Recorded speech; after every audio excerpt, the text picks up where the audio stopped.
দেখছেন? ওটা আপনার? হ্যাঁ। আর কিছু নেই? না।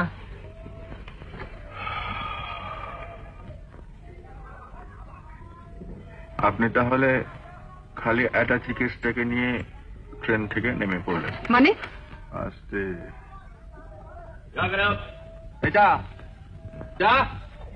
এই নিন।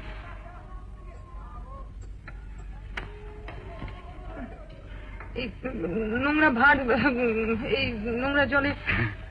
এরই নাম চা। কখনো খাননি তো? খেয়ে দেখুন। দেখি ভাই আর একটা।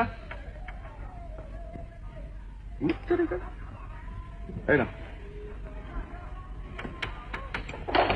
কই খান। বড্ড গরম। গরমে তো ভালো, ঠান্ডা হয়ে গেলে মুখে দিতে পারবেন না, গরিবের 4টে পয়সা নষ্ট হয়ে যাবে।